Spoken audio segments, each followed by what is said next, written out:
Hope everybody had a nice trip up here today.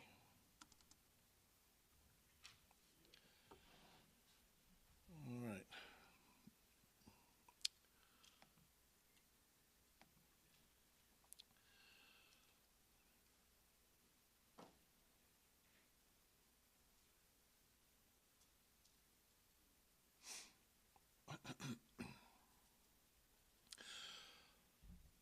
I'm going to begin by reading in Proverbs 24, verses 23 through 29, and then I'll get into this.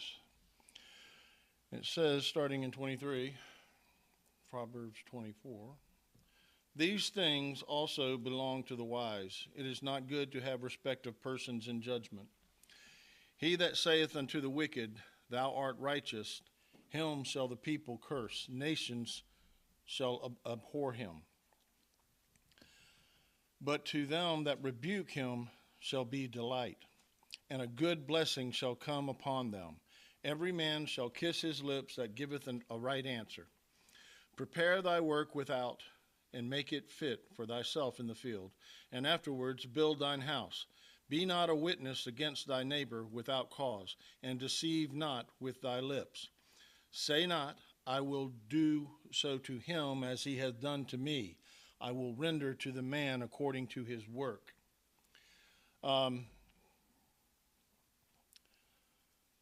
Basically, it's telling us here, it's giving you instructions on how to live, how to act with people. It says in 24, "He that saith unto the wicked, Thou art righteous." And then in the next verse it says, "But to them that rebuke him shall be delight."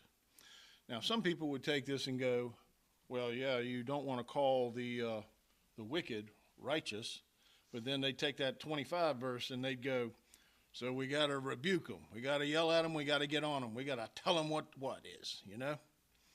And that's really not exactly what it's talking about. The rebuke is calling him out on the problem, on the wicked, on the evil part. It's too easy to take these verses and just run with them and say, people are evil and we can say bad things to evil people. That's really not where it's going. It's just talking about the fact that you don't celebrate the evil deed, whatever it is. I mean, and you know, when they're talking about evil here, it could just be, I don't know, something that you're not supposed to do. Maybe you built a fire on the Sabbath day, and so you broke a commandment.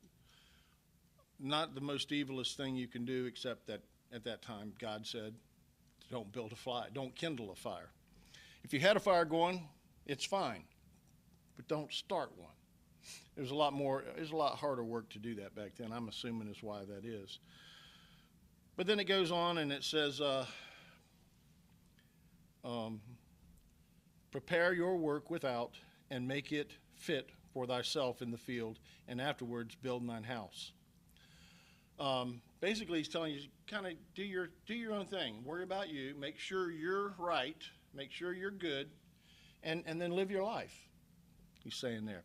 And then he tells us, be not a witness against your neighbor without cause. That's a commandment. That's actually one of the 10 commandments. And do not say to him, I'll do to him as he has done to me.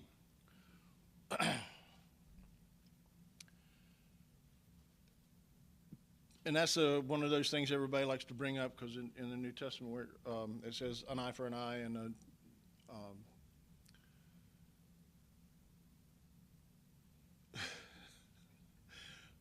what are you trying to tell me? Tooth for a tooth, yeah. Okay. And it's saying that, but God also tells us that he'll do the revenge. It's not on us. So the eye for the eye and the tooth for the tooth, that's going to be his doing. It's not ours. Now, another thing that people can run off the wrong direction here is, and there are some religious groups that have, they will not do anything in any way, shape, or form violent. And that's not what that's telling us, or not what we're supposed to be. If someone's trying to really hurt you, you can defend yourself, even if you have to hurt them to do it. That's totally fine. The commandment is, thou shalt not murder, not just hurt or kill or damage somebody or something like that. It's not about that. But it's, if you walk about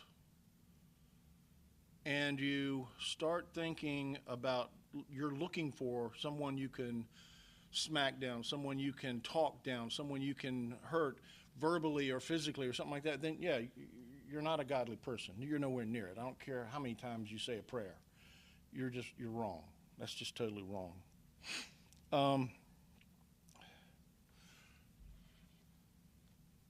The meek shall inherit the earth. The word meek there means humble. But when you look further into how the Jewish tradition translates that, it means, the word they used there is, I'm kind of getting way off, a navi. And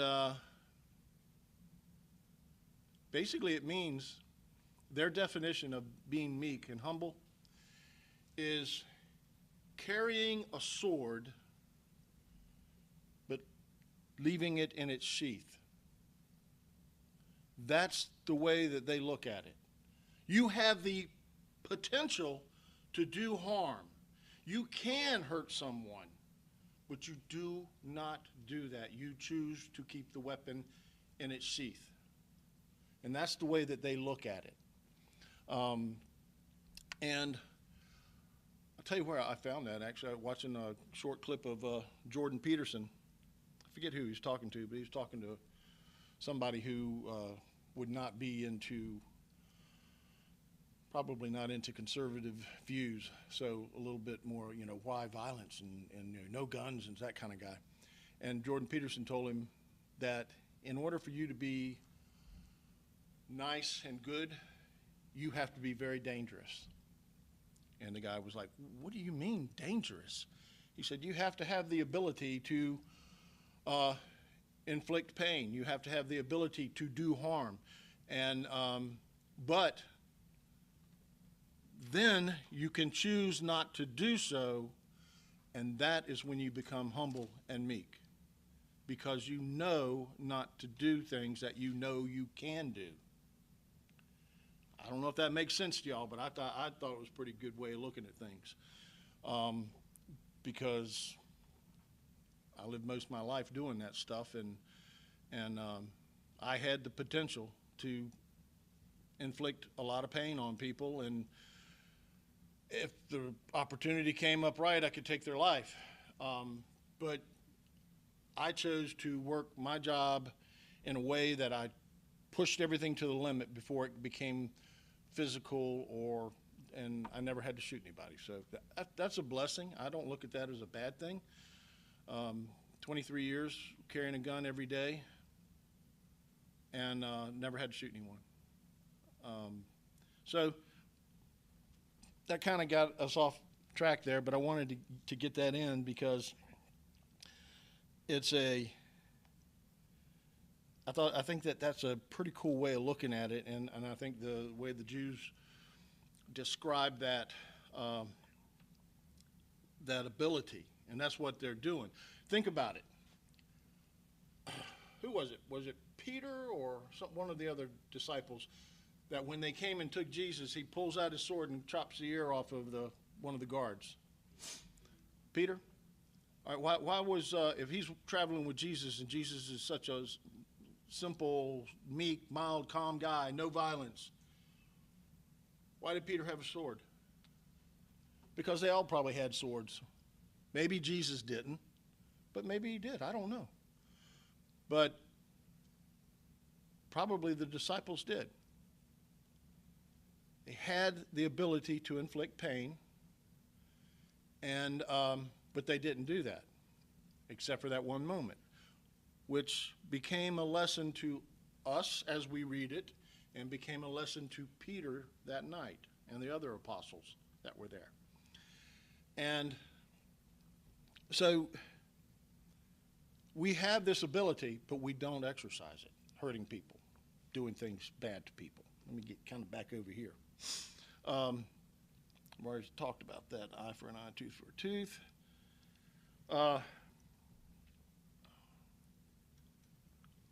Because, Scripture also says, and it's probably in here somewhere down farther. Well, it does say it here. Hang on a minute. But I say unto you, I'm in Matthew 5:39, and these are just going to be no, they're not. I'm going to go through them. It says in 39, but I say unto you that ye resist not evil, but whosoever shall smite thee on the right cheek, turn to him the other cheek also. So, again, I don't know, I guess I'd say if the smack was just a, one-time thing, but not becoming a plummeting of smacks, yeah, you can do the whole turn the other cheek and walk away. Because another thing I'll say about when it comes to violence and stuff, and a lot of people, they think they're cool because they got a concealed carry permit or something. They can carry a gun wherever they go, or they just do, whatever. If you talk to the top trainers and instructors in concealed carry, in self-defense, in home defense, in church defense, and all those kind of things, in self-defense, fisticuffs, karate and martial arts, those kind of things. If you talk to somebody and they're instructing you on defending yourself, they're going to show you things and tell you things, but they're always going to tell you the first thing you need to do is get away. Get away. If you have to deliver a kick or a punch and the guy falls back, don't stand around and keep fighting. They say, turn and run then. That's your chance. Because you never know what more can happen. And you can get yourself in a lot of trouble. I was a cop for 23 years. Carried a gun every day. Still carry a gun most days. But I also have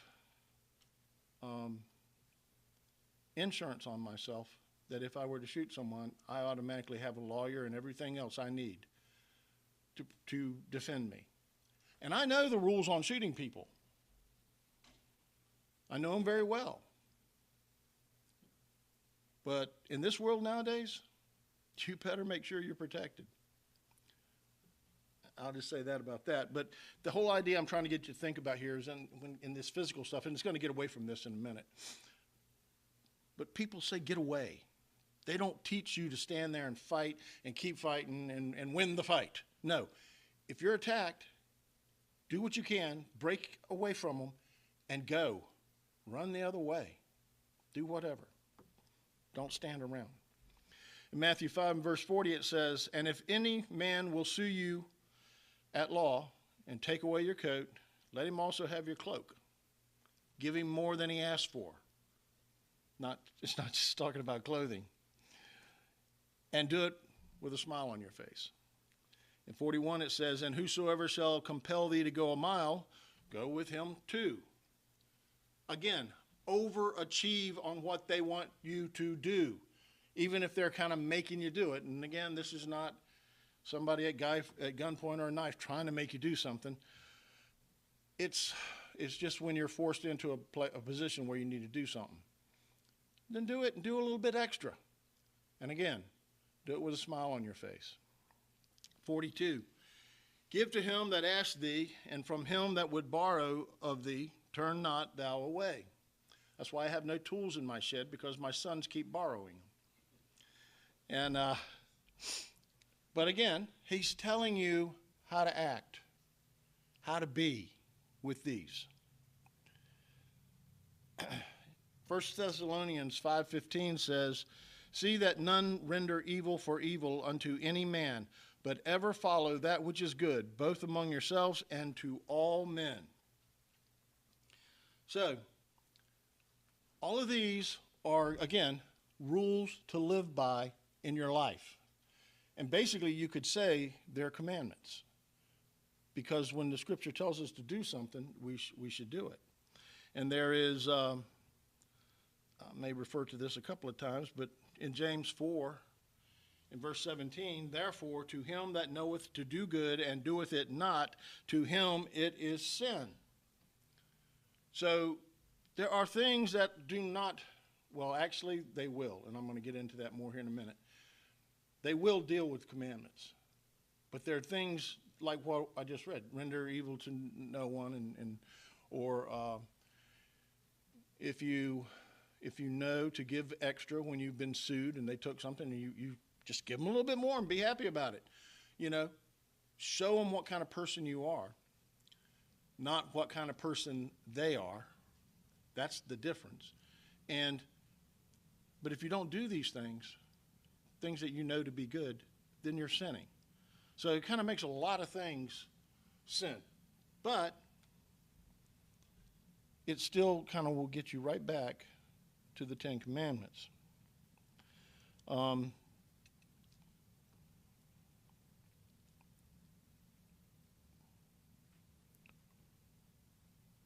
We have this, therefore all things, I'm in Matthew 7:12. Therefore all things whatsoever ye would that men should do to you, do ye even so to them, for this is the law and the prophets. It's all right there.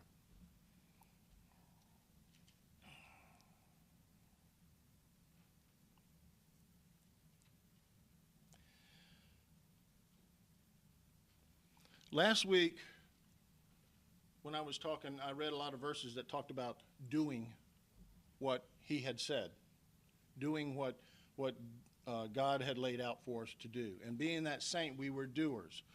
Not only hearers of the word, but doers. You can take that and you can wrap that up by just going straight to commandments and going to, let's talk about the Ten Commandments now. We're supposed to keep those 10 commandments and everything. And you're supposed to do those 10 commandments. And these are the laws of God that we're supposed to live by. And then everybody kind of eyes glaze over. They get bored. They get tired because we all know what the commandments are. We all know we're supposed to do them. And we do them as best we can and so forth and so on. And that's where we are. Okay, yeah, he's talking about the commandments again. Well, I can go to sleep now. But I'm doing this without really, only one of those verses I read really nailed right straight to a commandment, and that was the one of bearing false witness. And the others are just good things, good ways to act. Jesus said in Matthew 22 and 36 through 40, it reads, Master, which is the great commandment in the law? And Jesus said unto him, Thou shalt love the Lord thy God with all thy heart and with all thy soul and with all thy mind. This is the first and great commandment. And the second is like unto it. Thou shalt love thy neighbor as thyself. On these two commandments hang all the law and the prophets. Okay. The Jews really, really messed this up. They took God's 10 commandments and probably the commandments that he gave or the orders that he gave, that Judah shall be a lawgiver forever and so forth and so on, and they shall keep the law and the commandments, and they just ran with it. They took the commandments, and here's the problem with people in the world when we say we keep the commandments. They go, oh, legalist. Nobody can do those things. They're a burden, some will say. Some will just say nobody can do them because you'll break one. Okay, yeah. Well, there's repentance, and there's also a difference in intentionally breaking one and it happens, kind of breaking one. And then you have the ox in the ditch things, which some people would look at and say, oh, you're breaking your commandment. You said you're a Sabbath keeper or whatnot. Let them go. They don't matter. They're ridiculous. But I want you to don't think of the commandments like the Jews did and other people do, of nothing but rules. Nothing but do's and don'ts. Do and don't. Do and don't. My God's not that way. He doesn't yell at me to say, don't do that and don't do this. I can enjoy life. I can do what I want. Wrong. But the commandments, when you read those verses I read there in Matthew in the beginning, the 10 commandments, and reading what Jesus said just now, right here, love the Lord thy God with all thy heart and with all thy soul and thy mind, and thou shalt love thy neighbor as thyself. Think of the commandments as a attitude, a mindset, a way to be, a personality. Because every one of those commandments deals, as he says, all the law and the prophets hang on those 2 commandments. And we know this. We've said this before. We've all heard it, that, the first 4 are how you treat and worship God, and the last 6 are how you treat and handle your fellow man. And that's true. But still don't look at them as laws and rules. Look at them as an attitude and a personality that you are supposed to adopt. Christ is supposed to be living in you. You are supposed to have the Holy Spirit, which is Christ living in you. You're supposed to have his personality. And his personality is those 2 commandments. Loving the Father and treating people as you want to be treated. That's what the commandments are. That's what doing them is. It's the change that we often talk about when you become a Christian. The change is taking those commandments and putting them into your personality. Not because it's you got to do and you got to don't and all that kind of stuff. Not, I'm breaking the rules. No, it's your personality. That's what it should be. People are rough. People are hard to take. And I have a hard time with them. But you got to learn to do it. You got to take any kind of dislike, I'll even go there. Not just hatred, but any kind of dislike. Total disdain or something for people. And I know it's hard. It's really hard because people are really rough in this world nowadays. And it's hard to have that comeback smile instead of that comeback right hook. And if you would consider more of following God as changing your personality and they are your personality. Those 2 commandments, and I'm calling them 2 now because he converted the 10 into the 2 and explained it and made it mean everything. Those 2. And adopt that personality and that attitude into your life, into your heart and your mind, you will go far. You will become that saint that I spoke of so many times last week when I was reading in the scriptures. Being a saint of God. And that means all the difference in your Christian walk. That means first resurrection. That means working with Christ for 1,000 years. And then more after that. And that means being there, hopefully, for those loved ones and friends that come up in the second resurrection and are given eternal life. But they need a mentor. They need a friend. They need help. And you could be there. I don't know exactly how that works. But I've often thought it would work kind of like that you're there to help those people. So we're not going to get there if we're not following God. And being the doer, not just the hearer. So many places it does that. Because so many people say, I know Christ. And he says,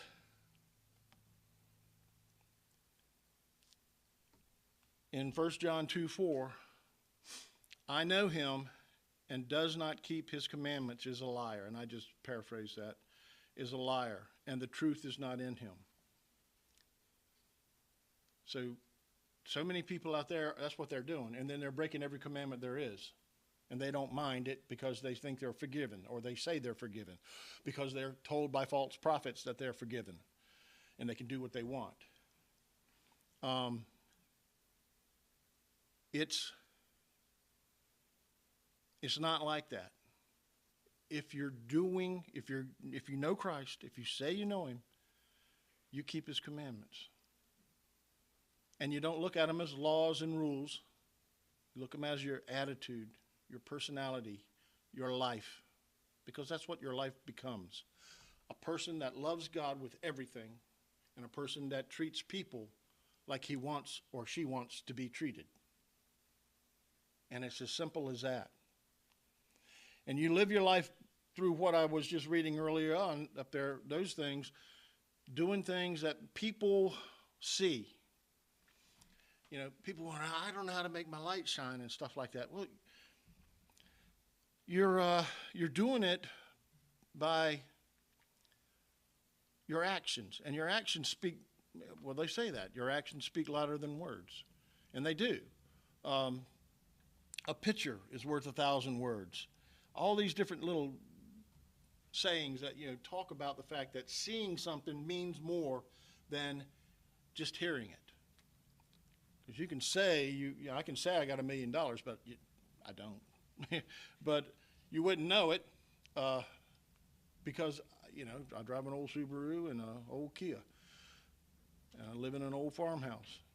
And so my actions don't show that I have $1 million.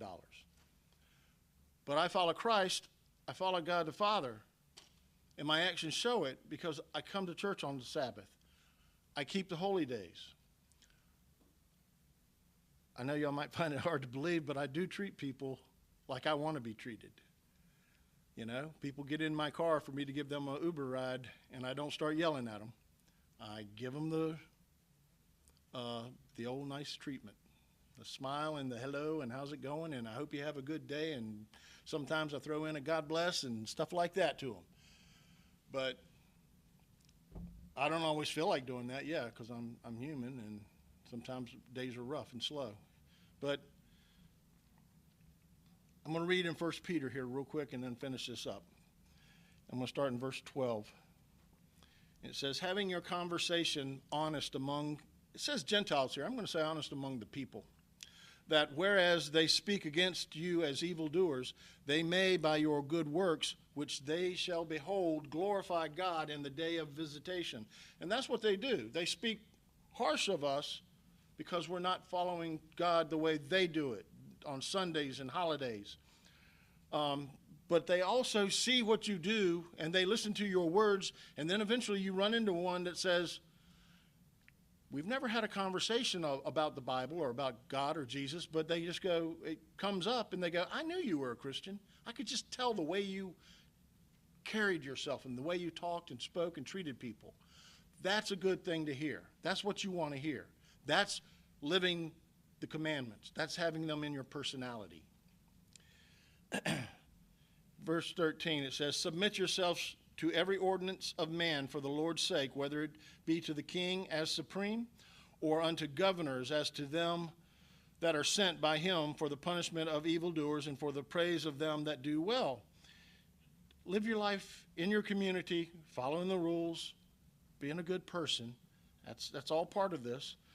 In 15 it says, for so is the will of God, that with well-doing ye may put to silence the ignorance of foolish men, as free and not using your liberty for a choke of maliciousness, but as the servants of God. Honor all men, love the brotherhood, fear God, honor the king. Servants, be subject to your masters with all fear, not only in the good and gentle, but also to the froward. Saying servants and masters, but we work for people. We go to work, we work for people. And you listen to them. Even if they're a bad boss, you listen to them, you do your job. If it's not that great, you eventually find something else to do and you move on. That's all. That's fine with that. 19, for this is thankworthy, if a man for conscience toward God endure grief, suffering wrongfully. Now, conscience toward God, suffering wrongly at work. How's that? Well, God tells me here that I need to put up with this boss. And the only reason I'm doing it is because God told me. I don't like it. I don't want to do it. My flesh says I want to smack him and leave. But because I believe in God and Christ Almighty, I'm going to do what they say. And I'm going to treat him right, and I'm going to give him a good day's work. And I'm going to do that little extra at the end with a smile. That's what it's all about. That's what it's about. A lot of people would think, no, I'm not suffering for God. I'm suffering at work. But he tells us at work, and y'all can argue with me on that if you don't think it refers to work too. It could be work used as work. But I think it is. It's in things that you're doing. You're not a servant, but you're a worker for a person that's the boss. In verse 20 and 21, it says, "For what glory is it if, when ye be buffeted for your faults, ye shall take it patiently? But if, when ye do well and suffer for it, ye take it patiently, this is acceptable with God. For even hereunto were ye called, because Christ also suffered for us, leaving us an example that ye should follow his steps." Follow Jesus Christ's steps. So, that's still talking about if you're at work, you're doing a good job, but the guy's still yelling at you, telling you you're a dirtbag, whatever. But you do it with a smile. And you give him that little extra bit, and you find yourself another job along the line, and you move on. And just go from there. You never know. God may come along and have that guy moved to another place, and you might get a really good boss all of a sudden. Real quick, I can tell you a story about that. That really happened to a guy. Happened to Bob, my mentor, Makula. And that was his middle name, my mentor. He worked in the Pittsburgh steel mills. He was a super duper high quality electrician on all the machinery in there. He told him he couldn't work on Saturdays anymore because he's keeping the Sabbath and the holy days, changing his Christian views. They said, well, they couldn't fire him because he's a member of the union. They said, well, then bump him down, make him a janitor. Bob went to being a janitor for 2 years. He was a janitor in this mill. That's probably not a really cool job to have in a steel mill with all them grubby guys working in there and everything back then. 2 years later, new big-time boss takes over the mill, comes in, and there's a machine that had broken down. No one could fix it. And he's saying, why isn't that machine up and running? We need it for production. And they're like, nobody can fix it. And then somebody says, I know a man who can fix it, and he works here. And they said, what, who? What is this? He said, Bob Makula. He said, he can fix it. And they said, well, where is this guy? And he said, he's a janitor. And he said, you got a guy with the ability to do that, and you got him as a janitor? And he said, well, he won't work on Saturdays. And he said, I don't care. He can have every Saturday off he wants and any other days. I don't care. Get him up there and fix that machine and pay him. And boom, Bob was right back into his position. That's the grace of God. He suffered because God said, do this, and if they browbeat you about it, and if they treat you wrong, endure it. That's what all this means. It doesn't mean that poor you and you got to move on and all that stuff all the time. It just means put up with these jerks out here and bad people as best you can. There are going to be times, like I said, you might have to shoot them if they're that bad. But if they pull a gun on you or take out a knife and come at you, you know, if I'm with Ramona, they're getting shot for sure because I don't want her hurt. So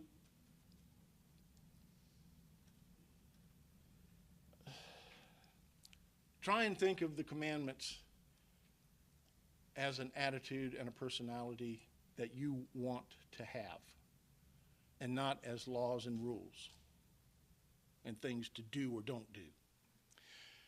All right, Court.